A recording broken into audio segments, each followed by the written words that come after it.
Welcome to study point. दोस्तों मैं हूं सौरभ शुक्ला और इस वीडियो में हम देखने वाले हैं करंट अफेयर की अगली सीरीज। दोस्तों करंट अफेयर का हमारा ये छठा वीडियो है और इसमें दोस्तों हम 20 प्रश्न देखेंगे। दोस्तों सभी प्रश्न से जो भी इंपॉर्टेंट फैक्ट बनेगा वो भी हम देखेंगे, जिससे जो है आपके कुछ और क्वेश्चन भी कवर हो जाएंगे। तो वीडियो काफ़ी इंपॉर्टेंट होने वाला है, वीडियो को अंत तक देखिएगा। आइए शुरू करते हैं आज का वीडियो। देखिए पहला प्रश्न क्या है, 121 नंबर हमारा प्रश्न है कि भारतीय महिला टीम की किस खिलाड़ी ने क्रिकेट विश्व कप का फाइनल खेलने वाली विश्व की सबसे युवा महिला खिलाड़ी जो है वो सबसे युवा खिलाड़ी बन गई हैं। तो आपको बताना है कि भारतीय महिला टीम की कौन सी ऐसी खिलाड़ी हैं जो कि विश्व कप फाइनल खेलने वाली सबसे युवा खिलाड़ी बन गई हैं।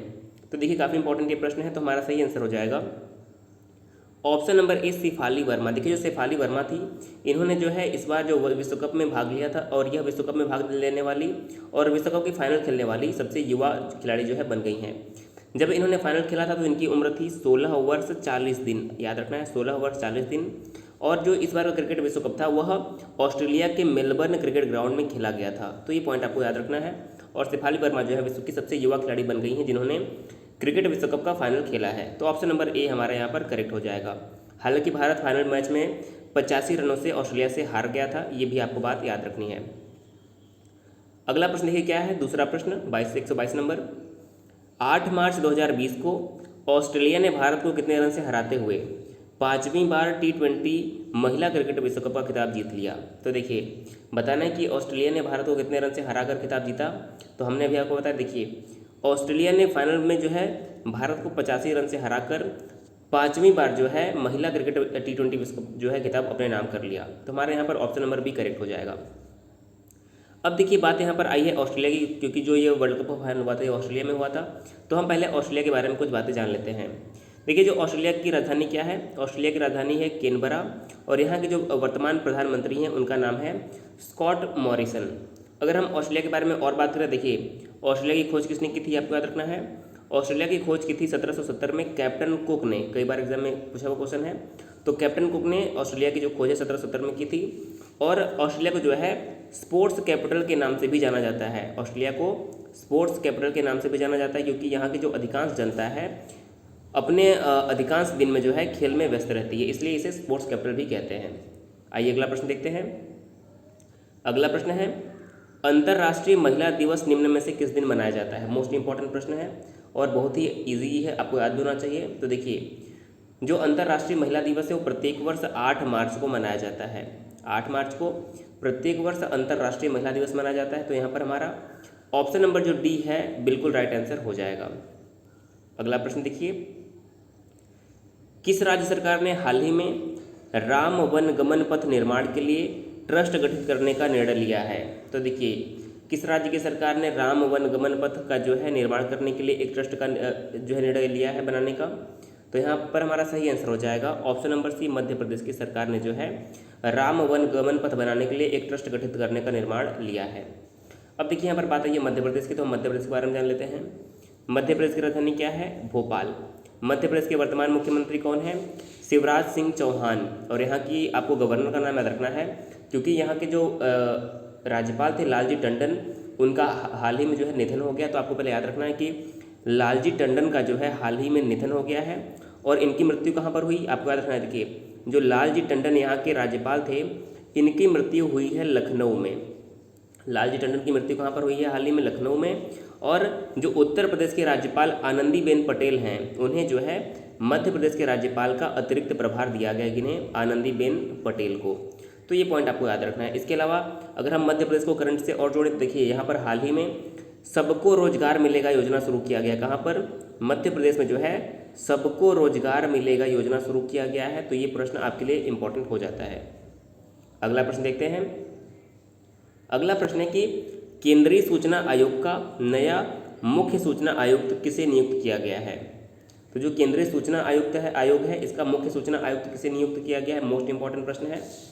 सही आंसर हो जाएगा हमारा ऑप्शन नंबर ए, विमल जुल्का। देखिए विमल जुल्का को जो है हाल ही में नया मुख्य सूचना आयुक्त यानी कि चीफ इंफॉर्मेशन कमिश्नर जो है नियुक्त किया गया है। तो जिन लोगों ने भी ऑप्शन नंबर ए को चुना होगा उनका जवाब करेक्ट हो जाएगा। अगला प्रश्न देखिए क्या है, राष्ट्रपति रामनाथ कोविंद ने अंतर्राष्ट्रीय महिला दिवस यानी कि जो अंतर्राष्ट्रीय महिला दिवस कब होता है, 8 मार्च को होता है। तो अंतर्राष्ट्रीय महिला दिवस के मौके पर कितने महिलाओं को नारी शक्ति पुरस्कार से सम्मानित किया? तो देखिए 8 मार्च यानी कि अंतर्राष्ट्रीय महिला दिवस को राष्ट्रपति रामनाथ कोविंद ने कितनी महिलाओं को नारी शक्ति पुरस्कार से सम्मानित किया?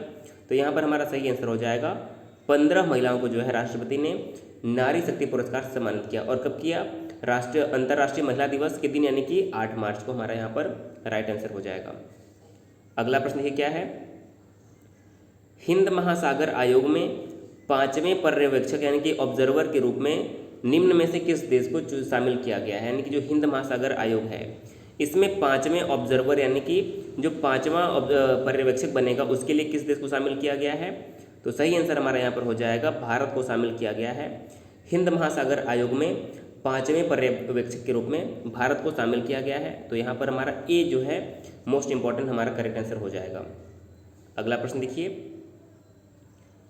भारत में जन औषधि दिवस निम्न में से किस दिन मनाया जाता है? तो भारत में जन औषधि दिवस प्रत्येक वर्ष कब मनाया जाता है? तो इम्पॉर्टेंट प्रश्न देखिए 8 मार्च को होता है अंतर्राष्ट्रीय महिला दिवस और 8 मार्च से एक दिन पहले यानी कि 7 मार्च को होता है जन औषधि दिवस जो है भारत में मनाया जाता है। कब? 7 मार्च को जन औषधि दिवस भारत में मनाया जाता है। तो यहाँ पर बी नंबर जो हमारा ऑप्शन है करेक्ट जवाब हो जाएगा। अगला प्रश्न देखिएगा, मंत्रिमंडल की नियुक्ति समिति ने हाल ही में नए वित्त सचिव के रूप में किसके नाम को मंजूरी दी है? यानी कि हाल ही में नया वित्त सचिव किसे नियुक्त किया गया, जो कि मोस्ट इंपॉर्टेंट प्रश्न हमारा हो जाएगा। तो सही आंसर हो जाएगा option number B Ajay Bhushan Pandey. देखिए हाल ही में अजय भूषण पांडे को जो है हमारे देश में नए वित्त सचिव के रूप में मंजूरी दे दी गई है और यह इन्होंने जो है शपथ भी ले लिया है नए वित्त सचिव के रूप में अजय भूषण पांडे ने। तो ऑप्शन नंबर बी करेक्ट हो जाएगा। अगला प्रश्न देखिए, भारत सरकार ने हाल ही में वर्ष 2020 के लिए विश्व धरोहर सूची में शामिल करने के लिए कितने स्थानों को नामित किया है? तो देखिए 2020 के विश्व धरोहर में शामिल होने के लिए भारत सरकार ने इस बार 2 स्थानों को जो है नामित यानी कि नॉमिनेट किया है। तो ये 2 स्थान कौन कौन से हैं? इन दोनों स्थान के नाम आपके लिए इंपॉर्टेंट हो जाएंगे। तो देखिए पहला स्थान हो जाएगा धौलावीरा, आपने नाम सुना होगा, जो कि एक हड़प्पा कालीन नगर था। क्या था? धौलावीरा का दोस्तों इसमें नाम भेजा गया है। इसके अलावा जो दक्षिणी पठार के सल्तनत की जो इमारतें हैं, दक्षिणी पठार की जो सल्तनत की इमारतें हैं उन्हें भी जो है नामांकन के लिए भेजा गया है विश्व धरोहर की सूची में। इसे जारी कौन करता है? तो आपको याद रखना है यूनेस्को जारी करता है। यूनेस्को का फुल फॉर्म क्या होता है? United Nation Educational Scientific Cultural Organisation जो है इसे जो है जारी करता है। अगला प्रश्न देखते हैं, आरबीआई ने हाल ही में नकदी संकट से जूझ रहे किस निजी क्षेत्र के बैंक पर रोक लगाते हुए उसके निदेशक मंडल को भंग कर दिया है? तो देखिए नकदी संकट से जूझ रहे किस बैंक को आरबीआई ने जो है उसके निदेशक मंडल को भंग कर दिया है? तो सही आंसर देखिए हमारा यहाँ पर हो जाएगा, इस प्रश्न का सही आंसर हो जाएगा ऑप्शन नंबर ए यस बैंक जो है करेक्ट यहाँ पर हमारा ऑप्शन हो जाएगा।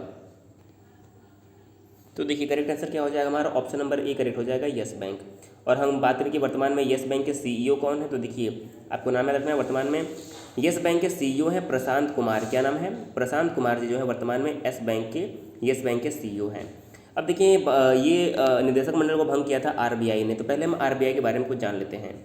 देखिए आरबीआई के वर्तमान में आरबीआई के गवर्नर कौन है? तो आपको नाम याद रखना है कि शक्तिकांत दास जो है वर्तमान में आरबीआई के गवर्नर हैं। और ये कौन से नंबर के हैं? तो याद रखना है शक्तिकांत दास जो है 25वें नंबर के आरबीआई के गवर्नर हैं, इनका नाम याद रखना है। और आरबीआई के मुख्य वित्तीय अधिकारी यानी कि चीफ फाइनेंशियल जो है ऑफिसर कौन है? तो मुख्य जो वित्तीय अधिकारी हैं उनका नाम है सुधा बालाकृष्णन। ये भी इंपॉर्टेंट है, क्या नाम है? सुधा बालाकृष्णन का जो भी नाम आपके लिए इंपॉर्टेंट हो जाएगा। अगला प्रश्न देखते हैं, देखिए क्या है, हाल ही में किस देश ने इजराइल फिलिस्तीन विवाद को लेकर अपने रुख पर कायम रहते हुए संयुक्त राष्ट्र में फिलिस्तीन के पक्ष में मतदान किया है? तो हाल ही में इजराइल फिलिस्तीन की विवाद को लेकर किस देश ने संयुक्त राष्ट्र में फिलिस्तीन के पक्ष में मतदान किया है? तो 132वें प्रश्न का हमारा सही आंसर हो जाएगा option number B Bharat. Bharat ने जो है फिलिस्तीन के पक्ष में मत दिया है इजराइल फिलिस्तीन विवाद को लेकर। तो हमारा यहाँ पर बी ऑप्शन करेक्ट हो जाएगा। अगला प्रश्न देखिए 133 नंबर, हाल ही में ब्रिटिश कोलंबिया विश्वविद्यालय के खगोलविदों द्वारा कितने नए ग्रहों की खोज की गई है? तो देखिए इंपॉर्टेंट प्रश्न है। तो हाल ही में ब्रिटिश कोलंबिया विश्वविद्यालय के खगोलविदों द्वारा कितने ग्रहों की खोज की गई है? तो सही आंसर हमारा यहाँ पर हो जाएगा 17 ग्रहों की जो है ब्रिटिश कोलंबिया विश्वविद्यालय के खगोलविदों द्वारा जो है कुल 17 नए ग्रहों की खोज की गई है। तो सही आंसर हो जाएगा 17। अगला प्रश्न देखिए, केंद्रीय जल शक्ति मंत्री ने हाल ही में स्वच्छ भारत मिशन ग्रामीण के कौन से चरण की शुरुआत की है? तो हाल ही में केंद्रीय जल शक्ति मंत्री ने जो है स्वच्छ भारत मिशन ग्रामीण के दूसरे चरण की शुरुआत की है। सही आंसर क्या हो जाएगा? ऑप्शन नंबर बी, दूसरे चरण की शुरुआत की है। अब देखिए, इसकी शुरुआत की है केंद्रीय जल शक्ति मंत्री ने। तो आपको पहले नाम पता होना चाहिए कि वर्तमान में केंद्रीय जल शक्ति मंत्री कौन है। तो सही आंसर क्या हो जाएगा? वर्तमान में गजेंद्र सिंह शेखावत जो हैं केंद्रीय जल शक्ति मंत्री हैं। क्या नाम है? गजेंद्र सिंह शेखावत। इनका नाम दोस्तों वैसे भी इसमें चर्चा में, तो आपको इनका नाम याद रखना ज़रूरी है। गजेंद्र सिंह शेखावत जो है वर्तमान में जल शक्ति मंत्री हैं, और जो है यह पहले जल शक्ति मंत्री, क्योंकि इस बार जो है पहली बार जल शक्ति मंत्रालय का गठन किया गया है। और गजेंद्र सिंह शेखावत जो कि राजस्थान से संबंधित हैं, कहाँ से? यह राजस्थान से संबंधित हैं, और इन्हीं जो है जल शक्ति मंत्री ये वर्तमान में हैं। अगला प्रश्न देखिए, 5 मार्च 2020 को किस विश्व चैंपियनशिप खिलाड़ी को टाइम्स ऑफ इंडिया स्पोर्ट्स पुरस्कारों में वर्ष का सर्वश्रेष्ठ खिलाड़ी चुना गया है? यानी कि किस खिलाड़ी को टाइम्स ऑफ इंडिया स्पोर्ट्स पुरस्कारों में वर्ष का सर्वश्रेष्ठ खिलाड़ी चुना गया है? तो सही आंसर हमारा हो जाएगा option number C, PV Sindhu को। देखिए, पीवी सिंधु को जो है 2020 के लिए टाइम्स ऑफ इंडिया स्पोर्ट्स पुरस्कारों में वर्ष का सर्वश्रेष्ठ खिलाड़ी चुना गया है। सी नंबर ऑप्शन जो हमारा राइट हो जाएगा। अगला प्रश्न देखिए, 136 नंबर, निम्नलिखित में से किस अंतर्राष्ट्रीय पत्रिका द्वारा इंदिरा गांधी को 100 वुमेन ऑफ द ईयर यानी कि 100 वुमेन ऑफ द ईयर सूची में जो है शामिल किया है? तो 136 नंबर का प्रश्न हो जाएगा टाइम।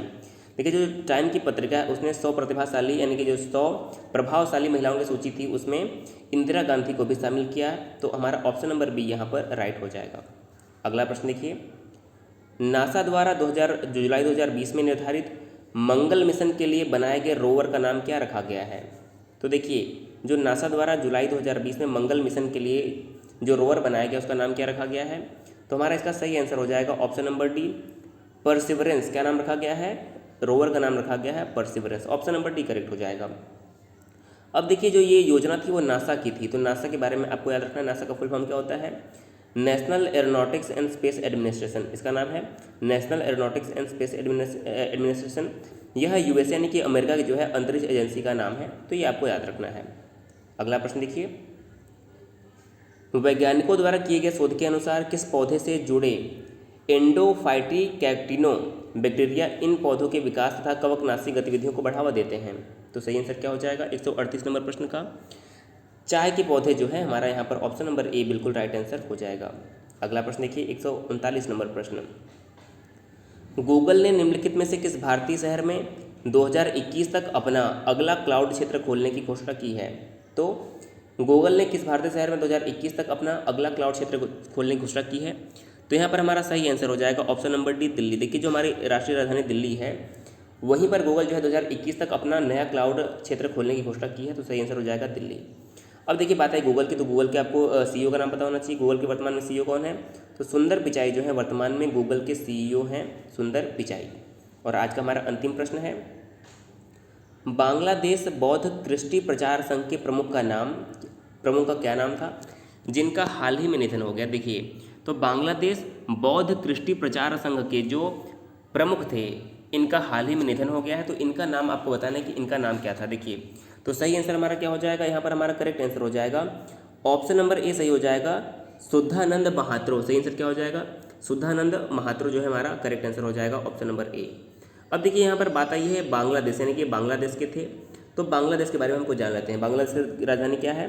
बांग्लादेश की राजधानी है ढाका। बांग्लादेश की मुद्रा क्या है? तो देखिए, ये भी इंपॉर्टेंट है। बांग्लादेश की मुद्रा है टका, कई बार एग्जाम में पूछा गया है। बांग्लादेश की अगर हम संसद की बात करें तो बांग्लादेश की संसद को कहते हैं जातीय संसद।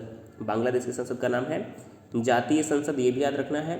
और बांग्लादेश के अगर हम वर्तमान प्रधानमंत्री का नाम जाने तो आपको याद रखना है शेख हसीना जो है वर्तमान में बांग्लादेश की प्रधानमंत्री हैं। तो आपको इतना याद रखना है, शेख हसीना जो है बांग्लादेश के प्रधानमंत्री हैं। एक प्रश्न और बनता है, भारत के साथ सबसे लंबी अंतर्राष्ट्रीय सीमा कौन सा देश साझा करता है? स्थलीय सीमा। तो भारत के साथ जो सबसे बड़ी सीमा बनाता है वो बांग्लादेश ही बनाता है। तो ये भी बात आपको याद रखनी है।